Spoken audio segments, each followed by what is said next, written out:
Alhamdulillah. Baiklah, pagi hari ini kita akan masuk pada misbah keluarga. Setiap kita sebaiknya membangun misbah keluarga, karena misbah keluarga adalah bagian di mana kita membangun hubungan dengan Tuhan, sehingga kemudian setiap apa yang kita kerjakan benar-benar karena tuntunan Tuhan. Sebelum itu mari kita berdoa. Bapa di surga, Engkau Allah yang baik, pagi hari ini kami datang kepadamu, kami mengucap syukur limpah terima kasih atas kasih sayang Tuhan kepada kami kurun waktu berjalan ini. Saatnya kami akan merenungkan, membahas firman Tuhan. Biarlah firman Tuhan ini kami mengerti, kami mengenal Tuhan lebih dekat, dan Tuhan menuntun kami melalui firman. Terima kasih Bapa di surga, haleluya, amin. Baiklah, kita akan membahas tentang Abraham dengan kedua anaknya, yaitu anak Ismail maupun anaknya Ishak. Nah, tapi sebelum itu kita akan membaca pada Kejadian 15 hingga terakhir yang akan dibacakan oleh Tio. Kejadian 15 ayat 1 sampai 21. Perjanjian Allah dengan Abram, janji tentang keturunannya. Kemudian datanglah firman Tuhan kepada Abram dalam suatu penglihatan.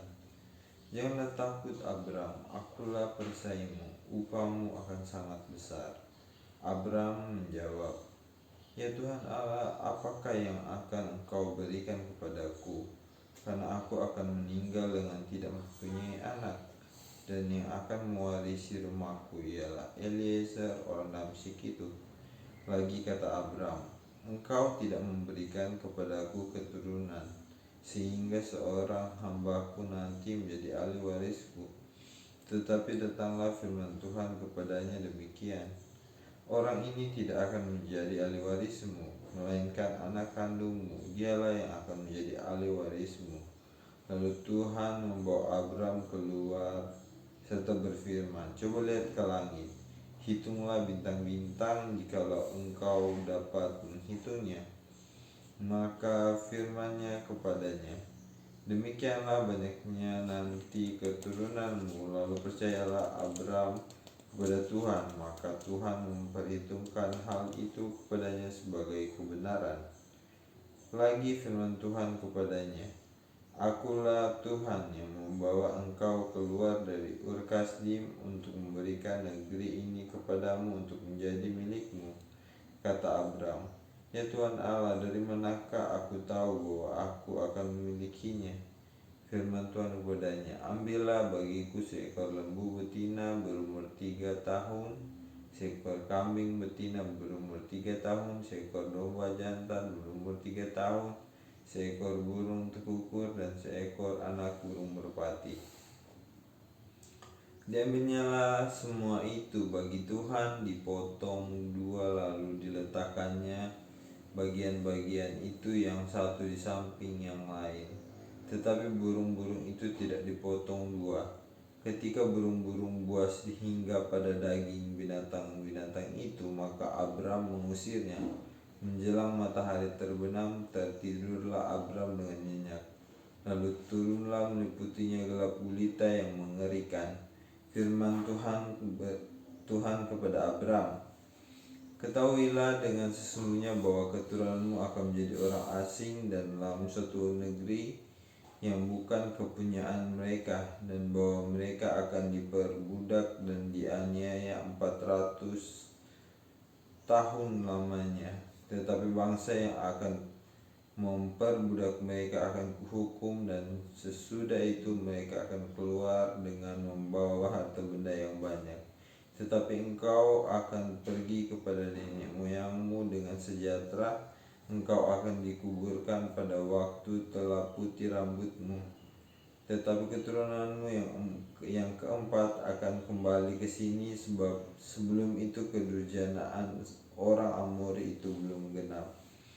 Ketika matahari telah terbenam dan hari menjadi gelap, maka kelihatanlah perapian yang berasap beserta sulu yang berapi lewat di antara potongan-potongan daging itu.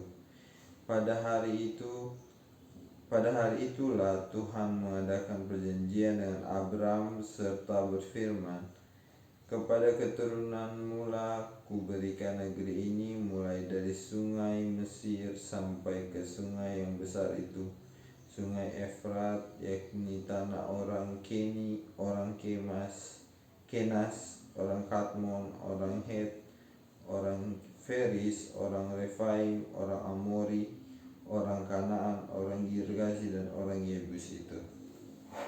Oke, terima kasih. Anak kecil telah membacakan firman Tuhan. Saudara-saudara kekasih di dalam Tuhan, bahwa bagaimana sebelumnya kita membahas Abraham yang begitu setia kepada Tuhan dan seluruh pekerjaannya dilayakkan Tuhan. Dan akhirnya dinyatakan di dalam ayat ini bahwa Abraham akan menerima upah yang besar dari kesetiaannya. Nah, tetapi Abraham ragu. Begitu besar upah yang dia sudah nikmati, juga dia berdasarkan yang Tuhan juga sudah berikan itu. Dia bilang itu mau diberikan kemana, sampai seumur ini juga dia belum memiliki anak. Dan dia menyatakan akan diberikan kepada pihak yang lain.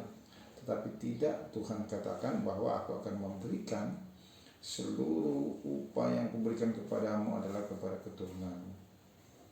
Nah, disinilah janji Tuhan kepada Abraham yang diyakini dalam perkembangannya, kemudian dia memperoleh 2 orang anak. Nah, saya akan membahas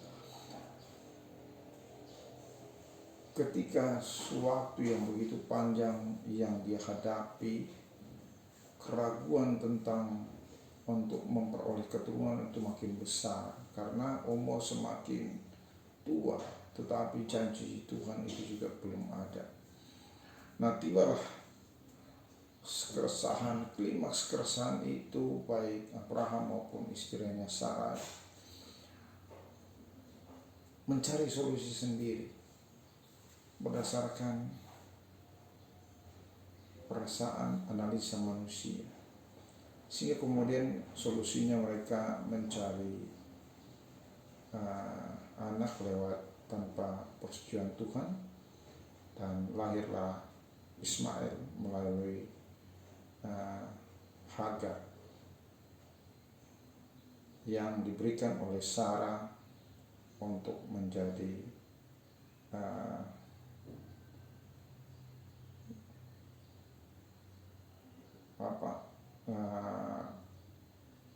gundiknya, ya.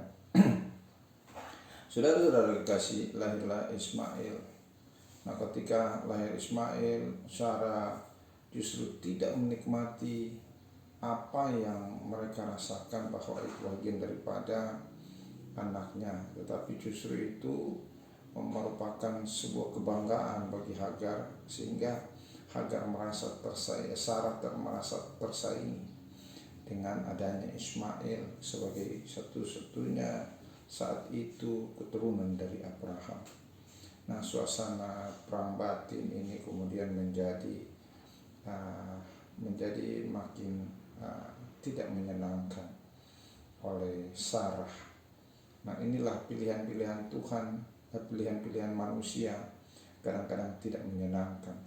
Padahal ada janji Tuhan yang sering kita ragukan. Tetapi Abraham adalah orang yang setia. Dia yakin dan percaya bahwa janji Tuhan itu pasti akan terjadi. Sehingga tiba pada waktunya janji Tuhan itu dinyatakan, dan Sarah kemudian melahirkan seorang anak yang bernama Ishak. Nah, ketika Sarah melahirkan, maka terjadilah kompetisi yang ketat. Sarah sebagai istri sah daripada Abraham, sebagai istri yang dijanjikan Tuhan untuk memperoleh keturunan yang patut untuk menerima seluruh harapan-harapan yang Tuhan sudah janjikan, itu kemudian berbesar hati dan kemudian melakukan penindasan kepada Hagar dan Ismail. Nah, suasana ini kemudian membentuk karakter Hagar dan Ismail. Mereka tertindas, tertekan. Tetapi hati Abraham mencintai mereka, menyayangi, bagaimanapun dia adalah anaknya. Tapi di sisi lain dia juga mengakui bahwa Ishak adalah anak perjanjian. Nah, suasana ini kemudian membuat Abraham memanggil Ismail dan Hagar dan kemudian memberkati. Dia nyatakan bahwa dia juga akan menjadi bangsa yang besar. Namun karakter tertindas itu membuat Ismail menjadi sangat berpengaruh terhadap mentalitinya, sehingga dia menjadi terbentuklah suatu karakter yang sering berperang. Itulah suasana psikologis yang memang kita harus pelajari, bahwa suasana yang tidak tenang akan membuat ledakan-ledakan yang tidak benar.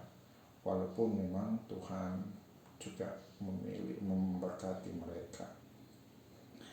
Nah, saya tidak akan jauh lebih membahas soal.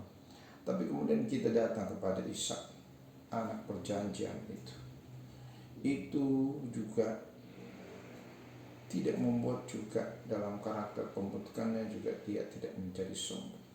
Dia mengikuti karakter sikap daripada Abraham, merupakan anak yang tenang, menurut di kehendak orang tuanya. Tiba pada saatnya bahwa anak perjanjian ini juga tidak diberikan sesuatu yang memanjakan, tetapi kemudian Tuhan membawa Abraham ke Gunung Moria. Di sana diminta dia untuk dikorbankan. Nah, Abraham juga orang yang setia, tidak menanyakan mengorbankan seperti apa yang akan dilakukan Ishak. Sampai di sana dia menyiapkan pisau dan sebagainya. Anak juga tahu kok tidak ada domba.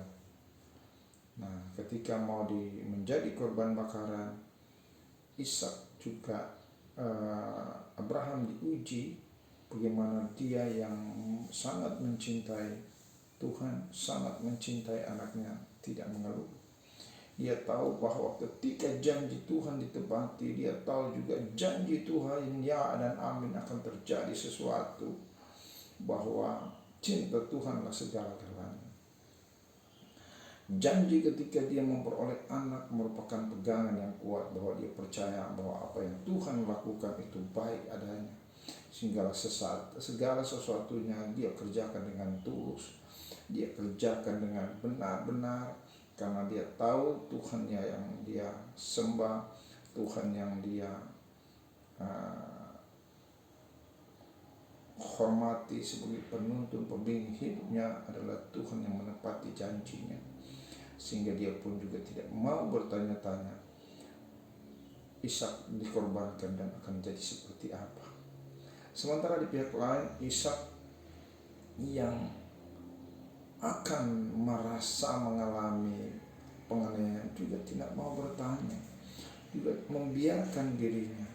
Karena dalam pembinaan Abraham terhadap Ishak betul-betul selalu terbangun dengan karakter Abraham yang setia dan taat, dengar-dengaran, tanpa melakukan bantahan-bantahan, tanpa melakukan perlawanan-perlawanan. Dia mengikuti saja. Ketika Ishak hanya bertanya, dia diikat, dia tidak memberontak. Dia melihat besar, Ia menyerahkan sepenuhnya. Kenapa? Segala sesuatu yang menjadi dasar pembinaan Abraham terhadap Ishak, bagaimana mencintai Tuhan, betul-betul dipegang oleh Ishak, sehingga dia yakin apa yang Tuhan akan kerjakan segala sesuatu baik adanya. Inilah suasana batin, suasana pertumbuhan, suasana yang menguatkan antara Abraham dan Ishak sebagai bagian orang yang benar-benar setia kepada Tuhan dalam uji yang dilakukan sangat luar biasa, sangat menakutkan, sangat menyeramkan. Tetapi mereka oleh karena kesetiaannya tetap melakukan apa yang Tuhan perintahkan. Ini saya kira memang suasana psikologis, suasana pengajaran sangat menentukan seseorang itu dibentuk. Nah, puji Tuhan karena ini bagian daripada kehidupan. Kalau kita setia kepada Tuhan, setia kepada harapan-harapan dan janji-janji Tuhan, segala sesuatu akan menjadi indah, di mana tidak ada bantahan, tidak ada. Marilah kita bentuk karakter kita untuk setia dan selalu tunduk kepada perintah-perintah Tuhan. Terima kasih. Mari kita berdoa. Bapa di surga, inilah kami sudah merenungkan firman-Mu, belajar tentang karakter Ismail dan Ishak yang dibentuk dengan suasana psikologis berbeda, di mana Abraham sebagai pembina memegang janji Tuhan, kesetiaannya telah mengajarkan kita sehingga sampai pada saatnya mereka tetap tabah menerima apa yang Tuhan mau lakukan. Inilah Tuhan kami, biar apa yang Kau mau lakukan atas kami tetap setia untuk menerima janji-janji-Mu, menerima apa yang Kau lakukan bagi kami. Terima kasih Tuhan, kami sudah berdoa mengucap syukur. Haleluya, amin. Boleh kalau berapa menit? 17.